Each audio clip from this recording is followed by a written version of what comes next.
tikulandireni kulikonse kumene mukutionera madzulo ano. Ndine Brian Banda ndi programu inanso sabata ino ya Times Exclusive. Amatipatsira maprogramuwa ndi Rainbow Paints. Wow, I think Tape Beach looks amazing on the door. The electric blue cut it for me. Come on, look at the tango, candy pink, then orange, orchid line. Do you like what you see? You can dream it and live it. Download your Rainbow app today and begin the magic of transforming your home into a fabulous space. Rainbow Paints. Peace of mind. Part of the deal.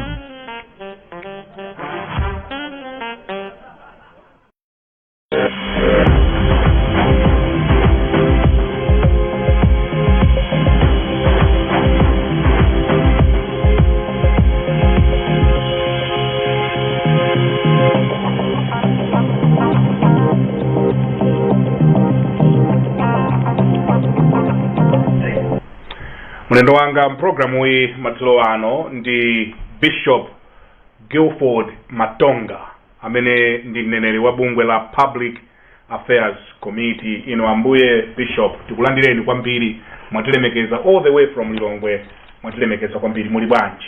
Ine ndili bwino. Ayi no banda muliko bwanji. Ayi olukungoona amene muonekera kuti munthu akudya bwino. Kupake kwa akudya bwino. Komanso ino mukuwezuka.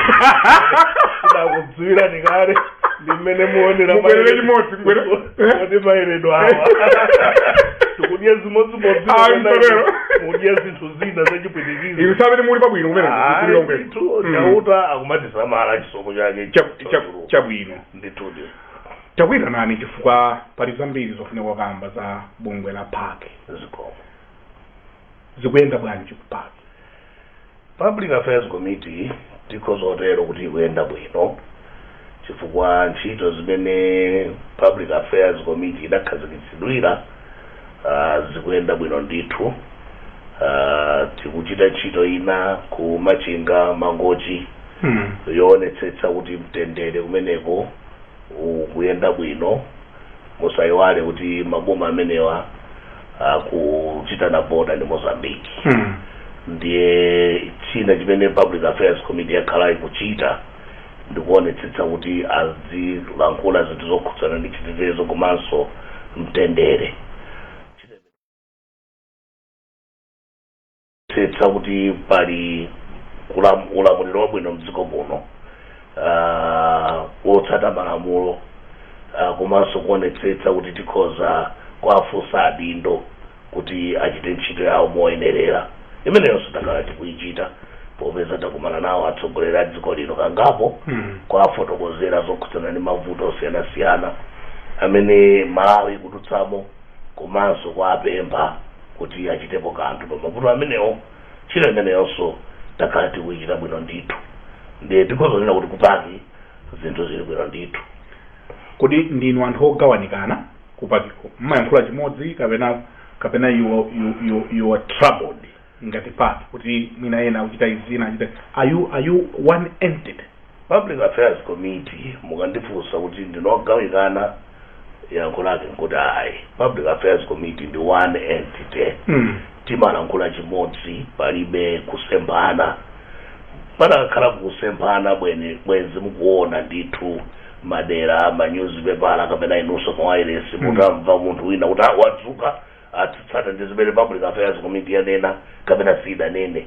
Koma mukhozaona kuti chigawo chonse cha Public Affairs Committee mamembala ake amalankhula chilankhulo chimodzi, palibe kukongana kapena kusembana mawu. Ndikufunsira funso limeneli chifukwa nthawi ya Peter Mutharika Pake inavutitsa kwambiri. Koma pano muulamuliro wa Achakwera mwangoti zii akugulani? Ayi, palibe kugulidwa kulikonse. Mwina chinthu chimene anthu sakuchidziwa nchonena kuti nthawi imene Peter Mutharika anali pa udindo tinali ndi utsogoleri umene unalipo wa Public Affairs Committee ndipo asadamalize temu yawo padabweranso utsogoleri wina. Okay.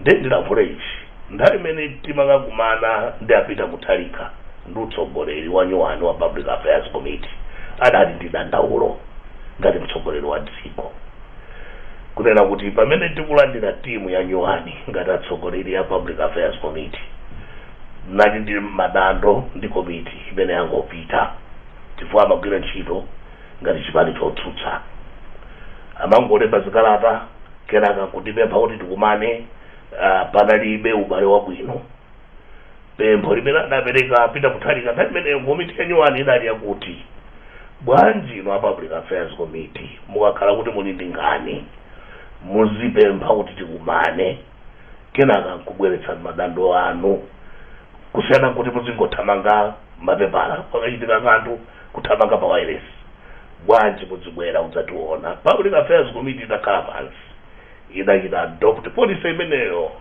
yonena kuti malomo kuti pakangochitika kanthu kalikonse mdziko tingotumphuka kuti bwanji tifufuze kuti kodi tikozokumana nawo atsogoleri kapena ayi. Ndi ubwino wake ngonena kuti pamene timayamba choncho panadzapezeka kuti kwina kunso kwasintha utsogoleri apita Mutharika achokapo ndi munthu amene anakhala ngati kuti wadala ndi policy yatsopano ndi mmene ndi mtsogoleri amene alipoyi palibe kuti Public Affairs Committee inadana ndi apita Mutharika akonda atsogoleri amene alipowa koma policy yakachitidwe ka zinthu idasintha malingana ndi mmene komiti imene ilipoyi idapemphedwera ndi utsogoleri umene unalipo kale ndi chimene anthu sadachidziwe kuti panali kukambirana kuotero kuti you are now less confrontational. Ngani yake ndikozotero kuti confrontational approach idasintha kukhala ndi diplomacy approach. Koma mavuto amene timakumana nawo nthawi ya apita Mutharika ndi ya Lazarus Chakwera ngosiyana kapena ndi omwewo? Madera ena ndofanana madera ena ndosiyana. Tikozonena choncho pankhani makamaka ngati ya zachuma tikozonena kuti pano mavuto azachuma akhala ngati kuti aonjezekera ankira mazifukwa zimene tikuzidziwa tonse kuti pano pa mavuto ngati amenewo akhala ngati akhala ovutsa kwambiri kwa Malawi. Amalawi asauka madevaluation achitika kuposa nthawi ya apita Mutharika. Mavuto amene yakumana nawo athu kutsogoleri uwu ndimene anakumana nawo pa nthawi ya apita Mutharika pakati ya zachuma zikukhala ngati zosiyana panopa mavuto achuluka kwambiri. Koma pankhani ya ulamuliro wabwino tikozonena kuti mwina pa madera ena awa achita kwabwino kusiyana ndi amene alipowa pati achita bwino pati pa ulamuliro wabwino nakati uona ngati zikwanje kwambiri zawo cheni zina ndi zina ngati zimene mafuno anatausa kuti zikwanje zata kuchepera zikwanje zata zikwanje zachepa ngati uziwana zambiri ngati of course ino simunamve kuti osatira chipani cha DPP adakumana ndi zikwanje na kuti zachepera zata chichewa chakuti zachepera tanena kuti kulibe ngati tanena kuti zatani kuti zachepera kuona tu zikwanje zachepera pano kusiyana ndi nthawi ya monga mmene timalankhulira kunena kuti chuma chasautsa pano kusiyana ndi mmene chidasautsira pacha. Ndetu ulankhula ngati comparison ya madera ena tikavutika tikozotero ndithu kuti zikwanje zachepera pano nangasi tikozotero nangasija zilipo koma zochepera koma nosiludziwa kuti zikwanje zochuluka achititsa ndani izozo ndi madera ena. So you have a soft spot for the Chakwera government. Is that a fair way of looking at it? It is not. Public affairs. It is not fair. It is not fair because pamene tinakumana ndi Chakwera maso ndipo inu mutati mwaona manyuzi anu mmene munachita kava mudalankhula park slums Chakwera as administrator nanga kuchita slamu kunena kuti we have soft gloves for the first time. For the first time. Akaka komalizaka kabile mpaka athaleno taya kompaki ya chaya ndi kuponga khalepo ya for the first time. Ndi tinene kuti mwina for the second time. Chifukwa mukabwerera nthawi imene Public Affairs Committee idalankhula ngakhale kwachakwera kunena kuti kodi zokhudzana ndi mwanayi ali ku UK zikukhala bwanji kodi kupereka suchaya mwana ali ku UK timalankhula za mwana wa president chabwino mwana wawo ali kuyamba it is in the public domain alankhula ndithu zokhudzana zimeneko munadiyaniza ku UK idalankhula kuti anthu akhala ngati kuti adandaula kuti mwana wapita ku embassy zimene zidalankhula nanga kulankhula kwa mtsogoleri nthu zokhudzana ndi mwana wake munganena kuti ndi soft sport for the first time for the first time imeneyo inali yoyambirira ilulankhula ilechiwiri mulankhula ilechiwiri koma kwayambirira tidalankhula zimenezo tidalankhula ndithu so anthu amene akuona ngati kuti paki yachita ngati yazilala mu ulamuliro umenewu wa president Chakwera sakuona bwino ndikhulupirira kuti sakuona bwino ndipake nafunsa kapena mwina mwatafuna zina zake mkamwamu kodi milomo yotafuna zonona kukhala ngati yangayi kukhala ngati utuwa kuti muyipenetsetse muona kuti ndiotuwa koma yanuyo ndi imene kukhala ngati kuti timafuta kaya ndi basi lili msabero koma no tikanena kuti paki yatafuna nde kuti tikungo okay, I'll give you an example. Yes, sir. People have been talking of the all-inclusive conference. Yes. Nthawi yapita muthalika mudachitapo misonkhano imeneyo chifukwa imene ndi imene imaonetsa kuti zinthu zanyanya ndikulondola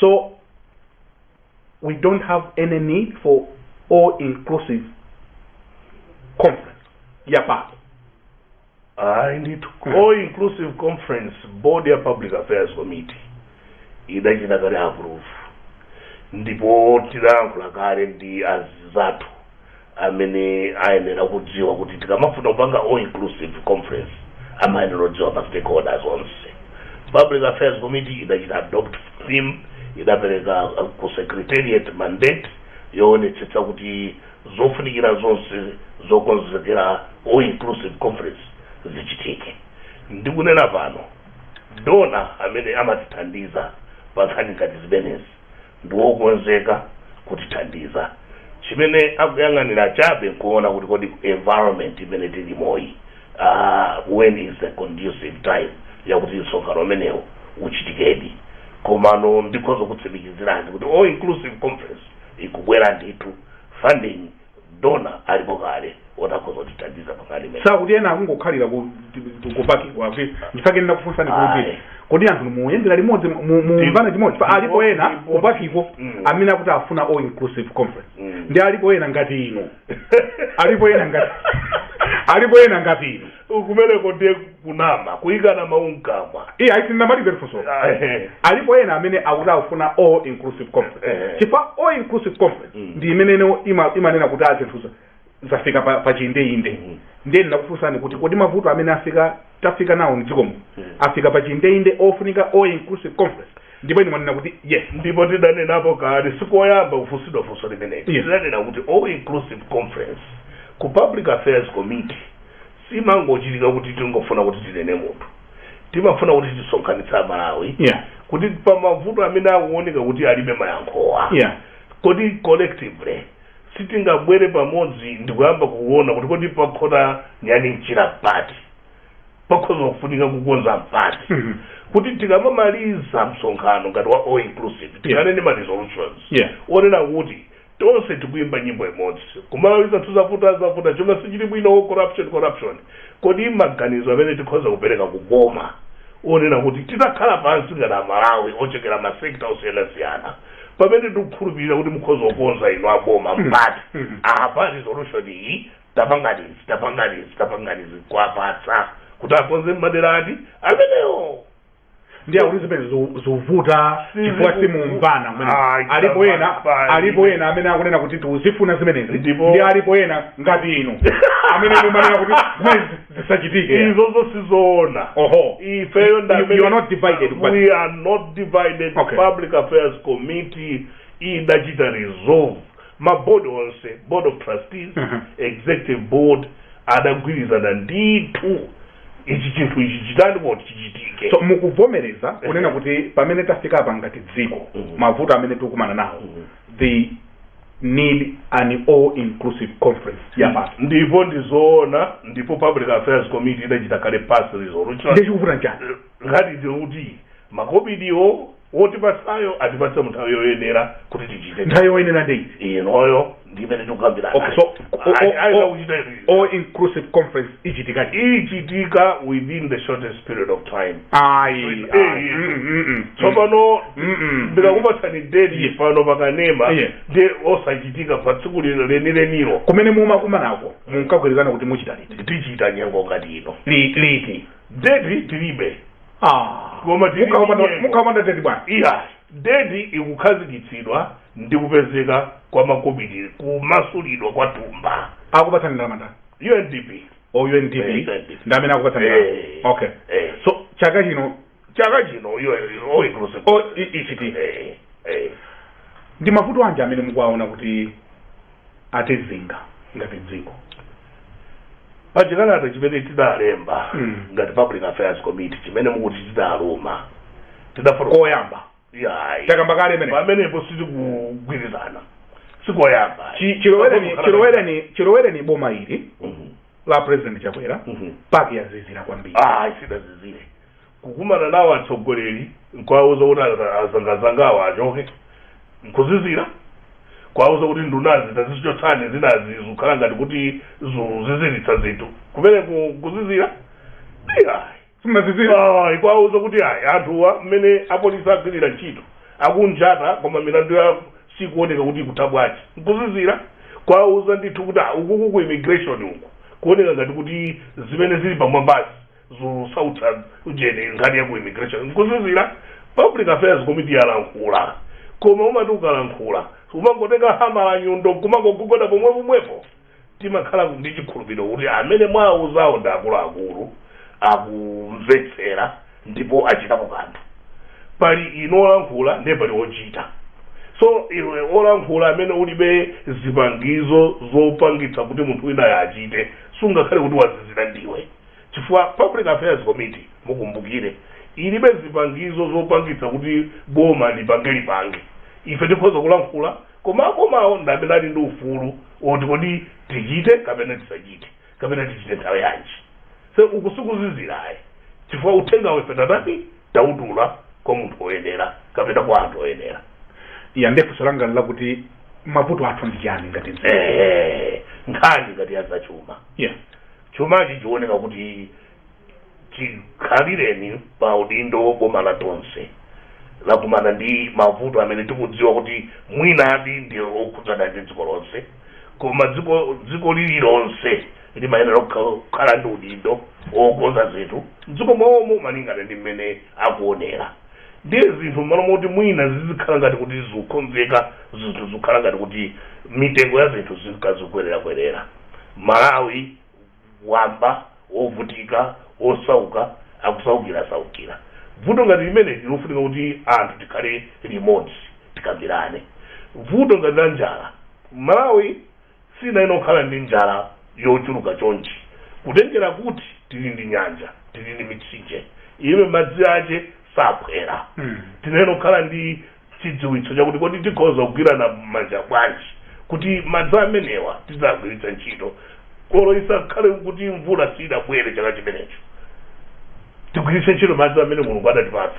Koma zikuoneka kuti anthu amene adalembedwa ntchito kaya ndi ku agriculture ako kaya kuti zimakhala ngati kuti mitu yathu tidadula sinofuna kupanga maprogramu othandizira Malawi kuti azichita ntchito ngati ziti zimene. So all inclusive conference inene lokambirana zinthu ngati ziti zimenezo tikudziwa kuti boma likuchitapo nkhani ya mamega farms ndi zina zoterozo koma kuti zakwanira kapena pali zinthu zina zonjezera zimene tikozo kuchitapo. Nkhani yakatangale nyimbo imene timayimba pafupi boma lililonse limene limabwera Malawi muno timenyana tikatangale koma zimaoneka kuti katangale uja akunkana kulira mavuto okhudzana ndi katangale akuchulukira ndipo milandu ya kukatangale imaoneka kuti sikhala ndi mutu wake kapena tsogolo. Nkhondo ngati zimenezi tikhoza kupanga bwanji kana Malawi kuti tithane nazo you're not in any way beneficiaries wa Katangale amene amachitika mboma tikhala kwanji ma beneficiaries kuti nthawi mukakhala kuti mulemba zinthu zina ena amanena kuti tayika Nixon ichi mulandira kanso palibe angalankhule zotero Public Affairs Committee ndi bungwe loyima palokha limene palibe munthu wina wakunja ndikutanthauza kuti wakuboma kapena wakutsutsa boma.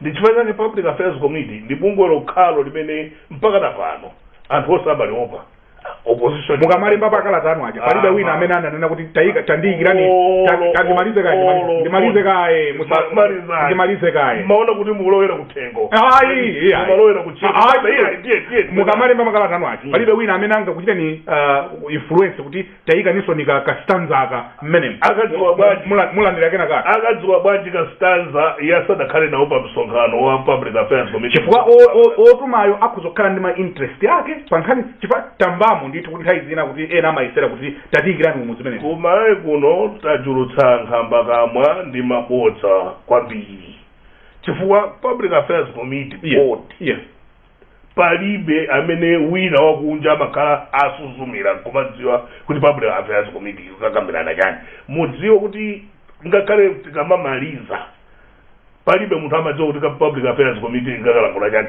tikukakumana ndi HE ngati in one hour's time timakhala kuti tikukumana pompo tumalizitsa malibasi nkupapita ku ndiye munthu wofunana kuti tiyeni tayikani akasi kuli ndale zothana ndikono kulibe ndale zothana tayikirani awachotse osatheka awachotse ayani mwagamba za chikhosi mwagamba za izozo Public Affairs Committee makhala ndi makutu ochokera kuboma komweko anthu ambiri amadziwa kuti kodi dziko muno pamene pakhota zinthu mpati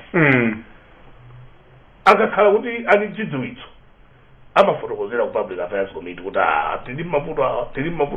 tili mavuto awa de timafufuza Public Affairs Committee silankhula chinthu chimene sinafufuze ili ndi ukadaulo wakafufuzidwe chifukwa sikufuna kuti mupuse pamawa chifukwa pamawa mkhozo opusa mukaona kuti zinthu zimene zimalankhulidwa zija sizoona ndiye mafunika kuti ukamamuuza mtsogoleri wa dziko kuti bwana kuboma kwanukotu apa pavunda mukhale ndi umboni ndi chilichonse chimene Public Affairs Committee imalemba ili nacho chani kodi umboni so no one influences you olo mmodzi palibe anganena kuti ine nathandizira Public Affairs Committee kodi ngati zimachita kukhala ngati zapagulu sizimakhala za mseri kuti mundiyikire mukakoza osatheka chifukwa chonena kuti tikamapanga statement ya Public Affairs Committee imakhala collective statement chiwerengedwe chinthu chija aliyense achimve ichi chikuchokera pati umboni wake uli pati kodi is this not yes ichi chotsani akamachotsa chinthu chakuti chaoneka kuti chilibe munthu akamatchula dzina la munthu timadziwa kuti munthu uja akhozoka kutitengera ndi kubwalo la milandu kuyika dzina la munthu mu statement yokuti ikhala public ndipo ino mukasindikiza chikhala paliponse chikhozokhala chosautsa ifa akakufumirani mlandu mukhala opanda umboni pakhalija muvulala the Public Affairs Committee maonetsetsa kuti ika dzina la munthu kumuchirira munthu uyo tili nawo umboni so munakamba za Katangale mwakamba za Chuma china chimene chikutisautsa nchani tilankhulapo za kagwiridwe ntchito ka anthu akuboma civil service paja ambuye alole kuti mitima yathu ipitirize kutonthezedwa ndi Mulungu we lost our vice president amene amachita civil service reforms timalero kunena kuti ma reforms amene wawa anafunika kuti akwaniritsidwe adziwike kuti ndo atofunika ma reforms ndipo achitike kuti civil service delivery ikhale olongosoka tidziona kuti anthu akuchita perform chifukwa tikozokhala ndi mtsogoleri wamphamvu wanzeru koma ngati government machinery sikupereka support yoyenerera ku executive branch of government nkhani siyenda bwino the civil service reforms timanena kuti chofunika ndi kalembedwe ka ntchito ka anthu maudindo ofunikira kaita kukhala kolongosoka tikamatenga anthu kuti manitayani ndenu zizikutika nkhani zake ndi zinthu ngati zomwe immigration zicha madandaulo athu ngati amenewo kufunika kuti anthu tizikonza zinthu ngati zimenezo tidziona kuti ichi nchitupya chiphulika patali ina tichikonze chisadapite patali so zinthu ngati zimenezo civil service tidakalankhulapo zokhudzana ndi nepotism kuti anthu akudandaula kuti zikukhala ngati kuti malembedwe anthu antchito akhala ngati adera limodzi zikukhala ngati kuti nkhani zimene tinkadandaula nthawi ya DPP yakuti Romwe Belt pano zikukhala ngati kuti Lichewa Belt zinthu ngati zimenezo zimene timanena kuti iyayi zisapitirire pakuziyankhulireni zasintha izozo ndizo zofunika kuti tichite monitor ngati tonse kuti tonse ngati amalawi kuti kodi zimenezo inuyo muona bwanji kupaka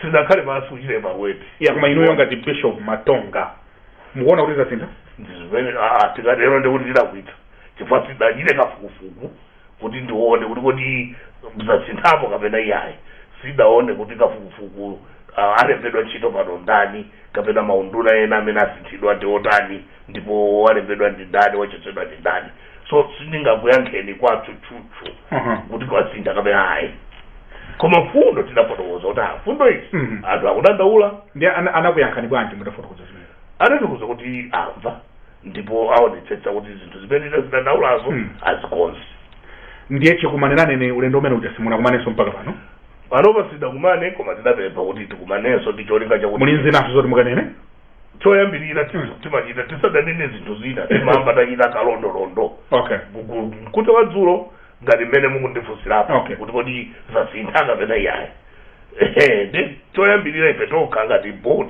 ya Public Affairs Committee timakhala pansi ndi pano sidakhale pansi timakhala pansi kuchita evaluate tidakalankhula ngati ya zachuma ili pati tidakalankhula nkhani ya kuuzana ndi katangale dziko kuno ili pati tidakalankhula nkhani ya cabinet reshuffle for example kuti yachitika pena sidachitike tidalankhula zokhudzana ndi mmene civil service ikugwirira ntchito kuyambira SPC kuti zili pati tikatero evaluation nkulembalemba kuti m'maganizo mwathu tikuona kuti ichi mwachita ichi simunachite kodi ngati ichi sidachitike mungatithandize kuti timvetse ndi chifukwa chani dera ili ndili sidachitike monga mmene tidaganizira kuti mkozochitira ngachite rate bwanji if you may ino ambuye Bishop Matonga our governance yathu mdziko if you can rate it boma limene laja kwera likuyendetsa bwanji zinthu zawo ino kupatiko mukuona bwanji how would you rate this government choyambirira ndibwerezenso kuti ngati Public Affairs Committee sikuti tinakhala pansi kuachita rate chakwera kuti tikozonena kuti kodi akuyendetsa bwanji komano mwina kungolankhula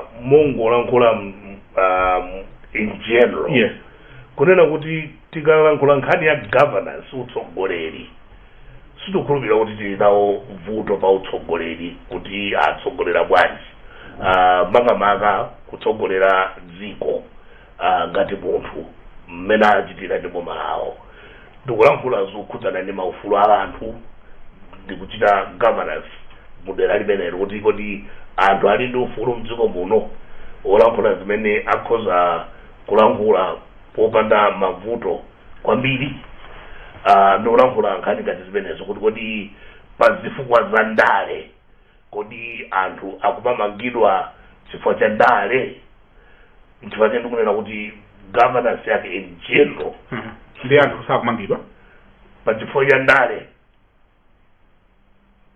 pachifukwa cha ndale muchita masopetipeti bwana sinachite muchita masopetipeti bwanji ndikula fulani ndipo ine ndikuyankhani kuti pachifukwa cha ndale palibe wina wabwera palibe watidandaulira kuti ndamangidwa chifukwa cha ndale tikudziwa kuti anthu akumangidwa m'malawi muno koma tikumauzidwa kuti pali mlandu umene wapalamula so imene sidera lathu ndi dera la anthu apolisi ndi amakoti kuti anene kuti kodi amangidwadi moyenerera kapena ayi izozo ndi za gulu la makoti ndi apolisi kuti atiuze koma pokumamanga anthu akumanena kuti ayi izi mwakuti koma simvayo kuti munthu akamulepo aboni kalindo ndi abusa akondwe sadamangidwe amene wamangidwa kuti zili mapepalamu apolisi akutiuza zimene awamangira koma sadankhule kuti chifukwa cha ndale koma ngati zili zifukwa za ndale izo tizidziwa ndipo ngati zili choncho public affairs committee idzalankhulapo kali imeneyo padakali pano kuti bwino kuti tikhale chete kuti amangidwa chifukwa cha ndale mpaka mathero ake azituziona kuti zikulowera kuti tichite break pang'ono tibweranso ndinu posachedwa break munayifuna ato kwambiri kuti ndibwere break munayifuna kwambiri ngati mwango tipeza kumene mukuonerayi ndi program ya Times Exclusive ndili ndi Bishop Guilford Matonga mneneri wa bungwe la Public Affairs Committee akutipatsira programu iyi madzulo ano ndi Rainbow Paint. We'll take a short break tikabwerera tipitiriza our conversation madzulo ano ndi Bishop Matonga.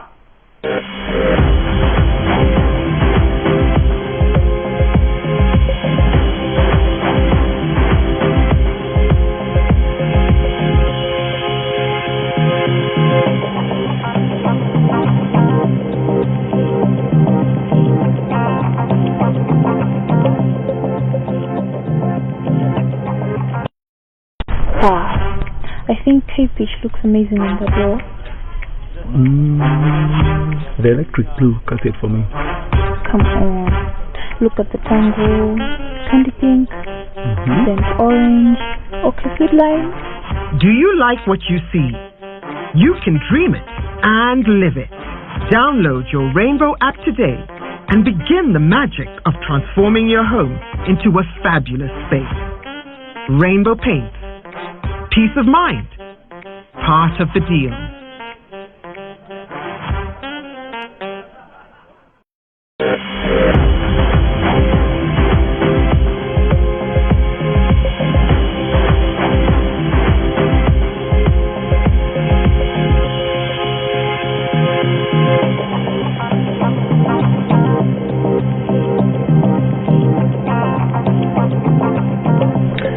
Mukuonera program ya Times Exclusive ndipo madzulo ano tikucheza ndi bungwe la Public Affairs Committee. Iwo kupaki atumiza mneneri wawo Bishop Guilford Matonga. Ndikhuya kuti mukundikondabe. Ino ndinowankhanza mafunsidwe anu komabe tiyenzazwa. Ndinowankhanza? Ino ndinowantopola komabe ndinawo nditopolo wanu kuti utera koma ndino Bishop udino ine Bishop weniweni ndangatsona ntopola ofuna kuti mundichere mawanga ndilo waku palibe zochera mzimu wa Mulungu kuti tsogolo eso ndipo uli mchipinda mu ukuchita umveka ndipo ndinapempherera tidaluza Vice President wa dziko Saulos Chilima ndi anthu ena 8 mizimu yawo imusemo mtendere. President Chakwera has called for investigation. Amalawi sakunena kuti afuna adziwe chimene chidachitika ndi ngozi imeneyi. Inu ngati park mukuti bwanji? Choyambirira Public Affairs Committee kupitirira kupepesa kwa Maimere Chilima, banja lonse la Chilima, President ndi dziko lonse la Malawi komanso kuphatikizapo Episcopal Conference of Malawi ngati chiwalo chimodzi cha Public Affairs Committee chimene Vice President wathu amachokera ndife opepesa ku imfa imeneyi komanso chachiwiri ndife okhudzika kwambiri chifukwa cha mmene ngozi imeneyi idachitika mosayembekezera ndipo yaswa mitima ya Malawi tonse posawerengera kumene aliyense akuchokera kachipani chanji kapena dera lanji la Malawi ikukhuza ikumva kwawa. Public Affairs Committee nayo ikujoina Malawi aliyense kumva nawo kupweteka kwa imfa ya munthu amene tagwira naye ntchito nthawi yonse kuyambira 2014 uko mmene timapanga zisankho ndi munthu mmodzi amene zisankho zitavuta 2013-14 nthawi imene panalinso Stormont ndi munthu amene tinamuchitanso interact naye limodzi kuphatikizapo zisankho za 2019 tagwira nawo ntchito achilima pofunafuna mtendere mdziko muno komanso chitukuko tikudziwa kuti adali munthu wa mtundu wanji ngati Public Affairs Committee. Imfa imeneyi yatiswa tonse Malawi muno. And what advice would you give pa nkhani ya investigation? Tinayankhulapo kale pa nkhani imeneyi kunena kuti ndi chikhumbokhumbo cha Public Affairs Committee kuti chifukwa cha mmene ngozi imeneyi idachitikira ndi zinthu zambirimbiri zimene zalankhulidwa ndipo zikulankhulidwabe, iwo amene akuchita kafukufuku asamalitse ndithu kachitidwe ka ntchito imeneyi. Achite ntchito imeneyi mwaukadaulo, mwaukachenjede, modziwa kunena kuti chiyembekezo cha Malawi chakufuna kuti akhale ndi mayankho ndi kafukufuku ameneyi. Ndipo iwo amene amapereka zimene amati ma terms of reference apereke ma terms of reference olongosoka akuti kafukufuku ameneyi akhudze madera osiyanasiyana amene ali madera amafunso amene akhoza kubweretsa mayankho ndi cholinga chakuti mayankho amene akabwera athunzitse mitima ya anamalira pansi komanso Amalawi. Mabanja akufuna kuti adziwe chidachitika chani ndi cholinga chakuti pamene akukhuza akhuze ndithu akudziwa kuti ana athu abale athu adasowa adapwetekeka motere. Ponena choncho kwa kadaulo tikulomphulanso kwa mtundu wa Malawi. Mtundu wa Malawi unayenera udekhe kwapatsa mpata anthu amene akuchita kafukufukuwa. Nthawi zonse munthu katswiri akamagwira ntchito timayenera kuti timudalire timkhulupirire kuti iyeyo ali ndi luntha ndi ukadaulo ogwira ntchito yakeyo. Pempho la Public Affairs Committee kwa ife tonse Amalawi tikhale odekha ndi kuwalola kuti anthu agwire ntchito yawo mwaufulu mosakakamiza kapena twisting their arms kuti azotsatira zinayenera olowera mbali kapena zilowere mbali. Dera lilonse ifeyo ngati nzika tisamalitse kuti tisachite influence kafukufuku ameneyi.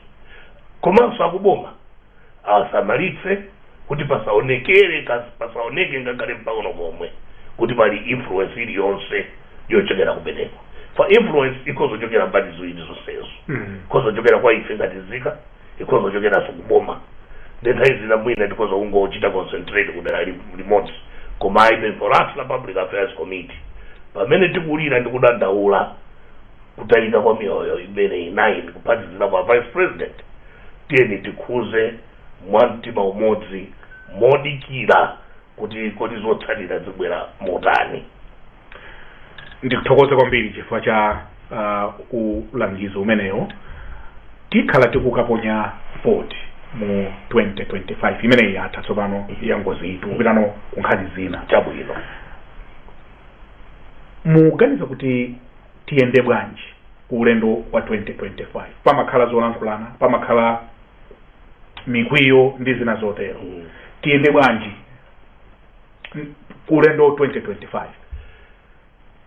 Public Affairs Committee zaka zonse zapitazi ingakhala pansi kuti tikulowera kuzisankho imapanga kafukufuku kodi ndale zikuyenda bwanji mdziko muno.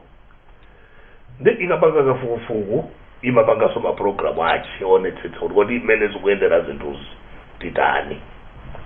Mmene zinthu zilili panopa m'Malawi muno zikuoneka kale kuti moto wa ndale wayaka.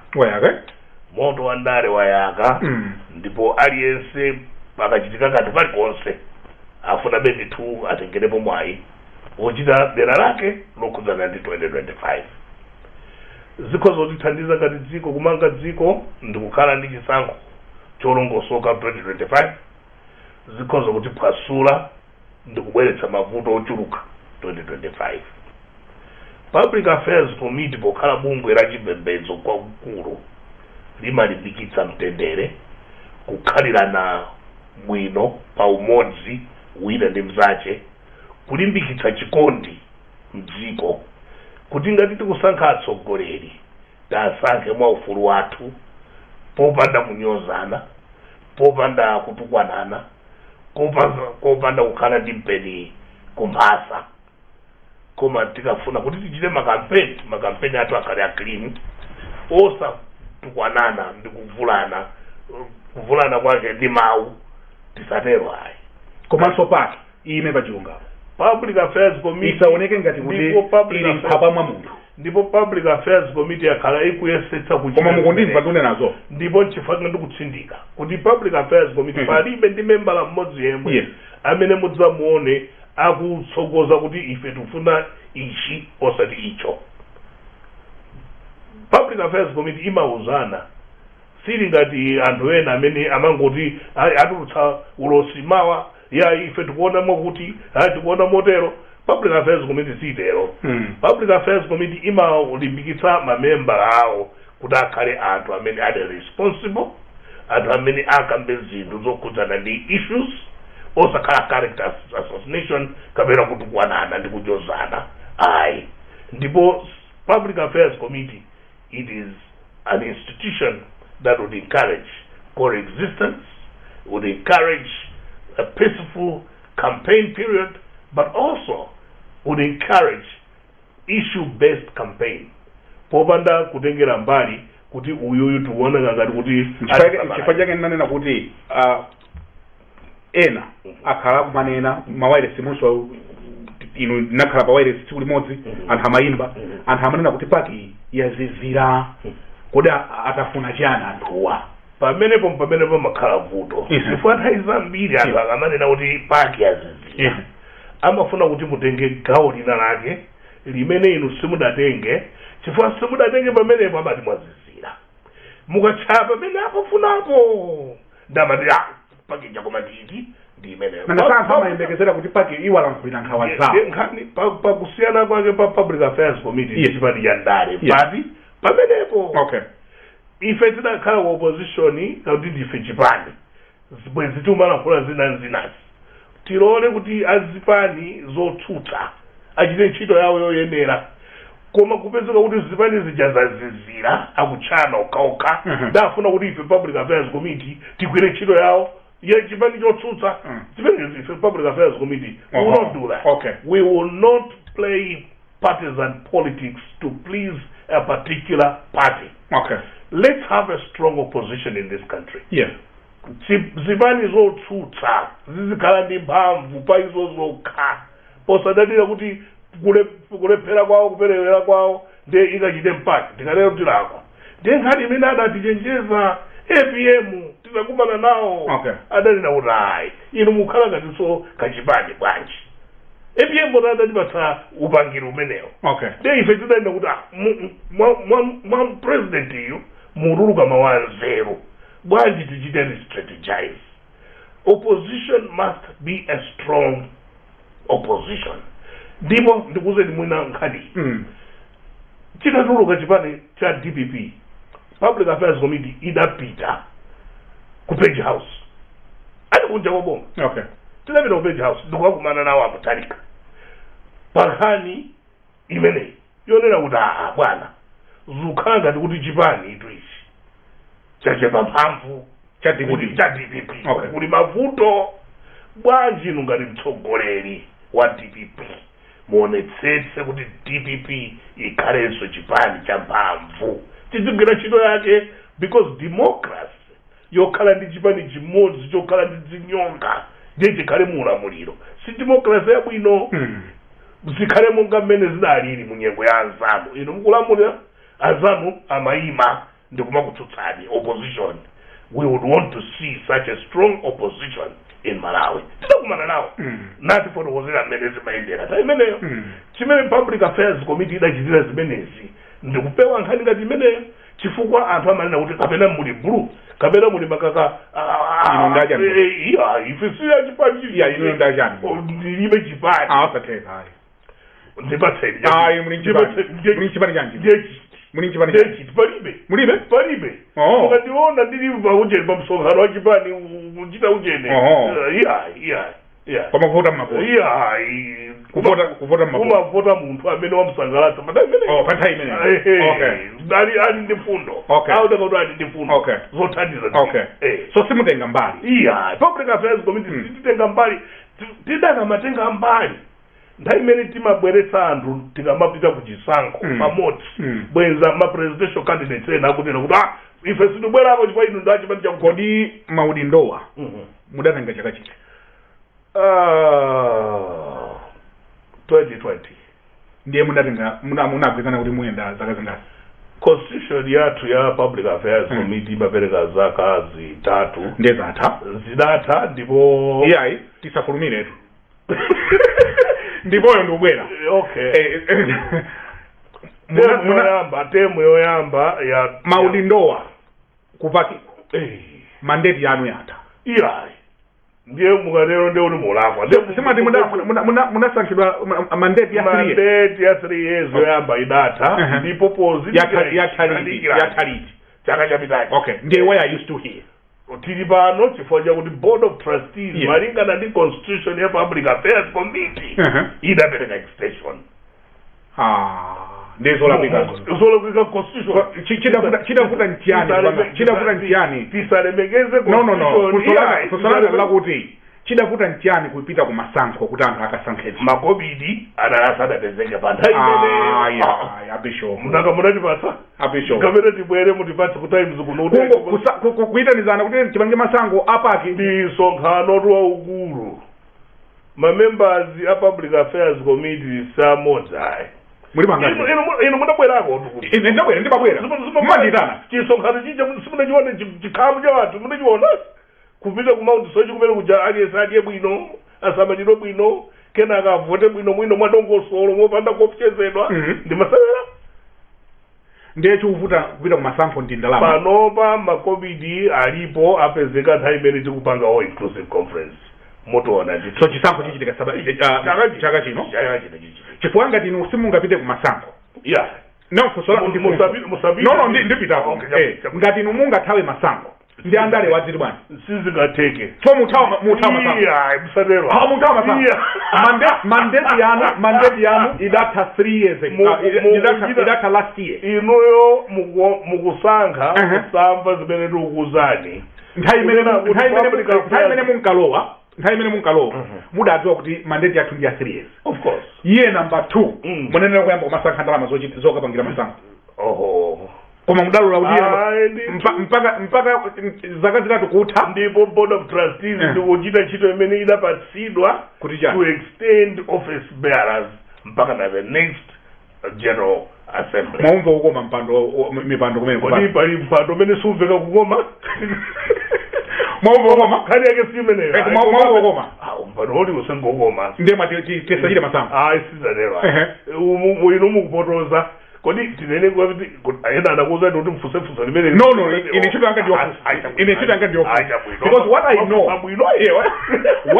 nkuti masankho timaneno chira ndipo ndizoona ndenu munango mana akulu tiuja bwino pano tiuja bwino pamene mukufuna kusokoteza nkhani that the board of trustees imene iliyosiyana the executive board pali magawo awiri executive board yosankhidwa the board of trustees imachoka kuma mother bodies amene ali anu ake achinthuchi ndamene adati yayi ndi mmene zinthu zilimo we extend till the time imene tipange is that good governance according to the constitution it's good governance kodi nanga zili mmalemba naka kodi chinthu chimene mwayika mconstitution mukutsatira constitution kufanira kuti ndipati kapa koma zimabwera atu in the event ndipo koma iniyo munkadziwa kuno kuti tikhale masankho simunasake ndalama zachitika in the event munkadziwa kuti at year number 3 ndipo mwadziwa kuti zachitika in the event no munkadziwa kuti at year number 3 tena tisapeze ndalama zopitira ku masankho zimenezo zimachitika ndi secretariat yathu ndipo ikugwira ntchito bwino tiyamikire chifukwa achita source namba zimenezo in this year so chaka chino muchita masankho basi inu mukapikisana nawo bema mpando izo zimachitikiraso pano ndi inu omwe nthumwi zimene zikalankhule kuti aime ndani. Koma ngase nthumwi zimalankhula wotafuna. Choyambirira kodi ungofuna. Timati mpando ngoba anthu akufuna. Anthu akufuna. Kodi mpando ndoyimba ngati. Zili ngati mmene muchitira ino mandifunsa mafunso. Sikumva bwino. Ara abisho Sorena. Ino mumva bwino ndipo alipo Sorena amene akondwera atakhala pano ndakhalapo mafunsidwa ngati public affairs Okay. public citizen. Okay. Zikaoneka. So funso langa ndiloti mwima. Insanero ayi. Simwima? Yeah, insanero so ayi. Ziziwika mnyengo aya. Ziziwika mnyengo. Timasango matanjakaji. Chakajino. Ndiye zichokera okay, kamene ndikuyakhani model. Yes, I'm eligible. Okay. For the election. Mukozo chayanso. Ndikozo chayanso. Mukozo chayanso. Ndipo muchaya. Ndikozo chaya. Mmene ndikuchitira chino. Mulakula bwino kwambiri. Kulupirira kuti public affairs committee. Kungoli sindiudzoti mukachoka pano mumakalankhula choncho kumene mupitako. Basi. Awudziwanso kuti munthu uyu chipona. Do you have difficulties ngati party to manage politics the call for unity ndi zina zotero? It is not very easy to manage politics as public affairs committee. Okay. It is not easy at all. You have pressures? Not pressures, but understand the scenarios, different scenarios. Yeah. The first scenario I can present to you is this. Not all of us as public affairs committee members would think the same on all issues. That's why I asked kuti mukhangati mwagawanikana. Sidagawanikana. Yankhali chizungu mumwemo. We are not divided as public affairs committee. Yeah. But for sure, we do not all think alike politically. Okay. I mean, you asked me a question, did you vote? Yes. And I told you I did. Yes. But that does not mean every public affairs committee member, executive member, voted the same way I voted. Which means political interests may be different from individual to individual. Yeah. That's the first place that I'm beginning from. Yeah. So we may be coming from different groupings, and our interests may be different, and to address certain political issues may not be as easy. We have to negotiate through different things as we are discussing various issues that are affecting the country. That's number one. Number two, the political players themselves have different expectations. I said much earlier on that when you are dealing with issues, this part expected you are going to handle a certain issue a certain way. Another side of the political equation would also be desiring you to handle a particular issue in a certain way. When you do not do the thing that a certain politician expects you to do that, they will react in a different way. We receive phone calls. You're not doing well. You should have acted in this manner and that manner. But we say we are a non-partisan institution. The moment we do things to appease particular quarters, we lose our softness.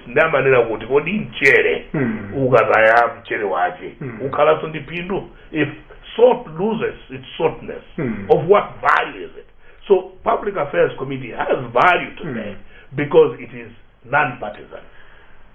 Kodi atsogoleri amu Africa, including Malawi, angaphunzire chani za generation Z achinyamata ama 2000 atuluka ndi mphamvu akulankhula ndi mphamvu, they know what they want. You are monitoring zimene zikuchitika ku Kenya, for example. Achinyamata amene akunena kuti ifenso muzitimvera, ndi ulangizo wanji umene mungapereke ku maboma amu Africa including Malawi kuti tizichita ndale zomverana? And what lesson can they learn from what is happening ku Kenya? Ndifunso la mphamvu lofunira kuti andale onse mdziko muno kapenanso muno mu Africa atimve. Ndale zachikale zoti nzeru zayekha kuti popeza ine ndili pamwamba chilichonse chimene ndinganene ndili ngati lamulo. Ndale za ufumu mukumbukire kunena kuti kuno ku Africa takhala tikutsogozedwa ndi mafumu, kingship kingdoms.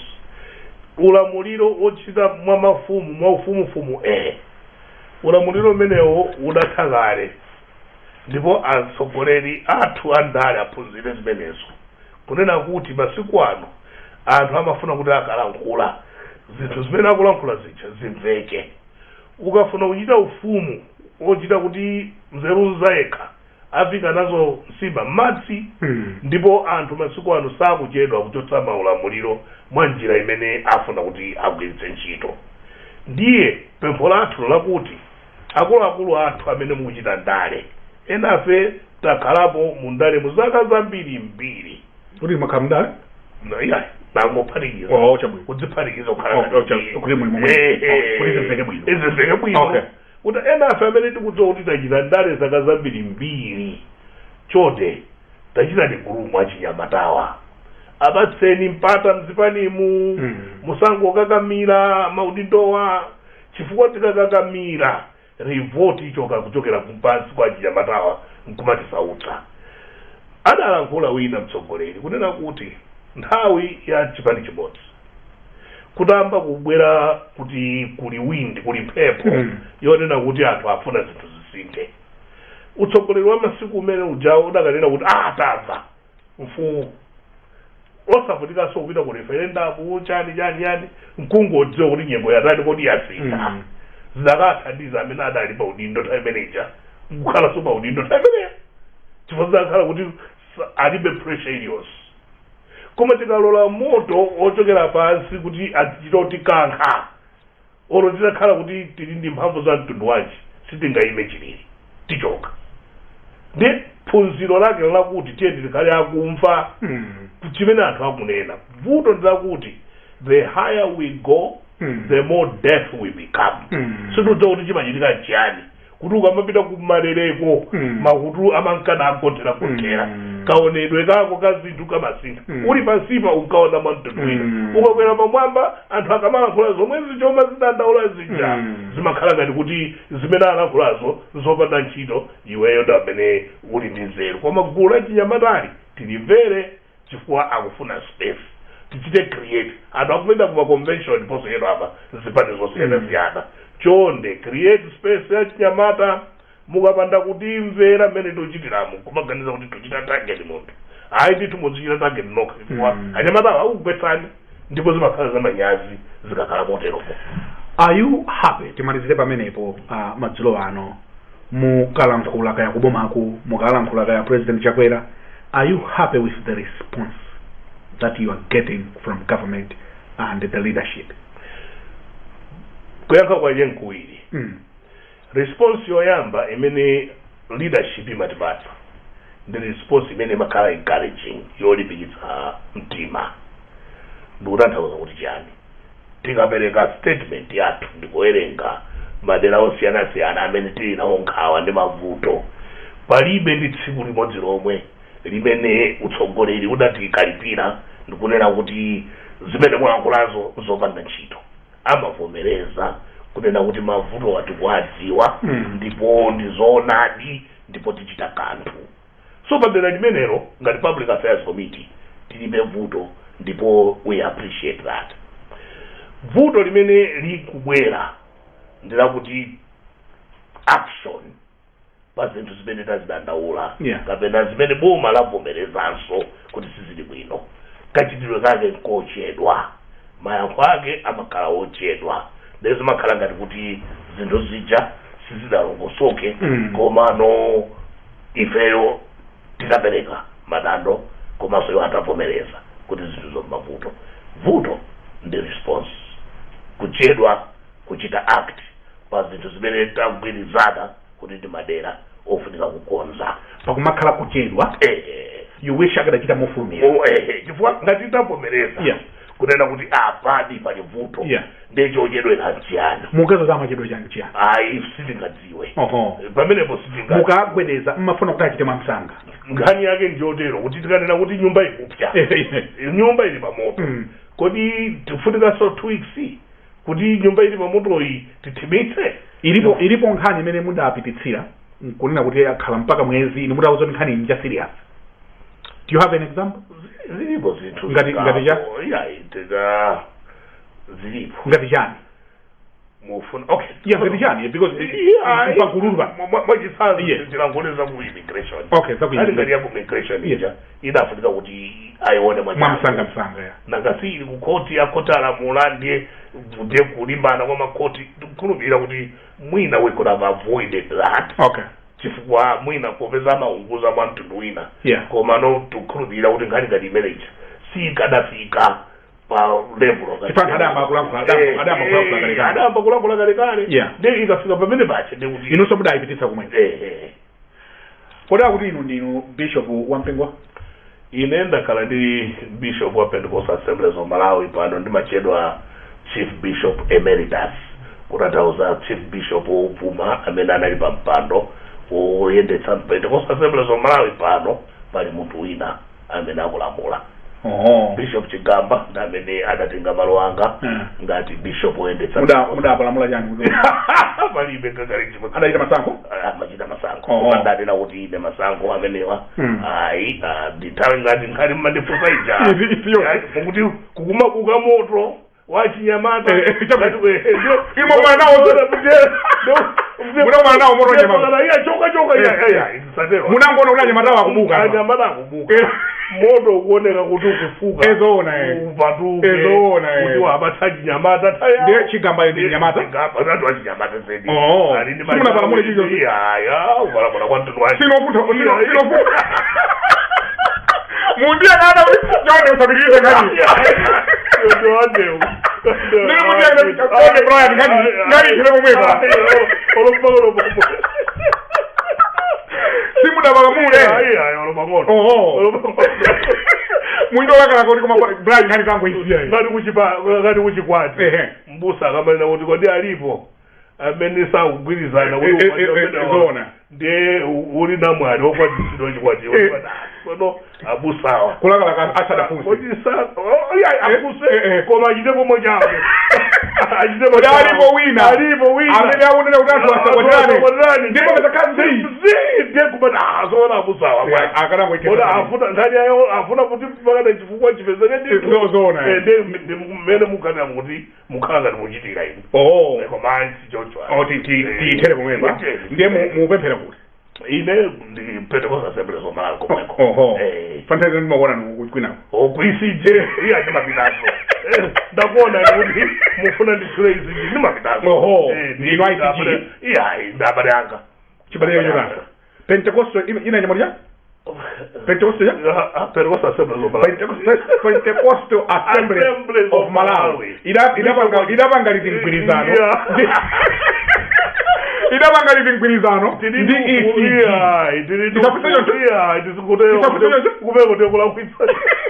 mundibase date imene ECG idabanga ngwirizano ndi Pentecostal Assemblies of Malawi manyali yonse amagwira ntchito pamodzi. We are the body of Christ.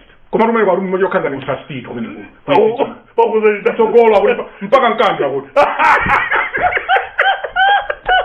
ndivake ndimafunza kuti mune kuti ndinu pesha kwa mpingo wake timagwira ntchito limodzi ndi izi ngati munthu osati mpingo koma a Pentecostal Assemblies akudziwa kuti mwapita amadziwa palibe vutoso palibe vuto ndapa chimenezi 2010 lero 2010 namba kumagwira ntchito ndi Shepherd Bushiri asadadziwike 2010 lero nkale inunso muli ana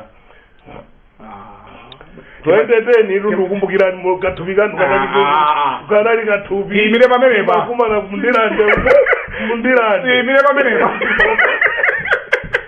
ndikufuna ndikuthokozeni kwambiri inu ambuye Bishop Matonga mwatilemekeza kwambiri koma mwina nkutheka kuzokhala mawena kuti after all is said and done mungasire uthenga wanji amalawi matsulowa Malawi uthenga waukulu umene ndikhozopereka ndionena kuti we are all Malawians, all of us, regardless of what political party we belong to. We are all Malawians. Because we are all Malawians, we must make sure that we work together. Ngani imene yavuta pano yotukwanana mupite ku social media mapunzo akumatuluka chifukwa kuti siti kugwirizana ndi wina kapena ngakhale mwina pa program imene tikupanga apa mwina so adikira kale sada gwirizana ndi kulankhula wakhumudwa nane tikondane. I'm still a Malawian. I might not share the same views as your views. Koma tiye tigwirizane ngati Malawi. Malawi ndi mmodzi, tigwirizane, tikakhala mpingo tiye tipempherere dziko lathu. We are encouraged to pray for our leaders. Panthawi ngati ino imene takumana ndi ngozi yayikulu yotere. Malawi needs healing. Ndivosweka, ndivankawa. We need to heal this country. And how do we do that? We do that by coming together. Zinali zokondweretsa kuona ma former heads of state ose komanso zanthu azibani zosiyana kumulira vice president wathu. Can we please carry the same attitude and mentality? I saw the president hugging the former president of this country. That was a great picture that we need to see. Let's embrace one another, love one another, build this Malawi. Tukupita kuzisankho tipite ndi mzimu ofuna kutukula Malawi. Tutsane pa mfundo koma osakhala kutukwanana ndi kunyozana ndi kukokerana pansi. That's the message that I give to the nation of Malawi at the moment. Bishop Guilford Matonga, kuchokera ku Pentecostal Assemblies of Malawi. Yes. /ECG. Okay, fine. I have no problem. Yeah, you can put so many slashes. /ECG /public affairs. Public affairs committee. Yeah, tinene zimenezo kuti munabwera pano chifukwa cha public affairs committee. Titakuita nani kuti mubwere munadzichepetsa kubwera mwatiyendera mwatilemekeza kwambiri. I want to thank you most kindly. Thank you very much, sir. Pamene panso ndi pamapeto a program yathu madzulo ano ya Times Exclusive. Program wina ndi ambuye Bishop Guilford Matonga kuchokera ku Public Affairs Committee. Ndine Brian Banda, malo mwa ife tonse kuno ku Times Headquarters ku Blantyre. Kukuyamikani pokhala nafe madzulo ano, and goodbye.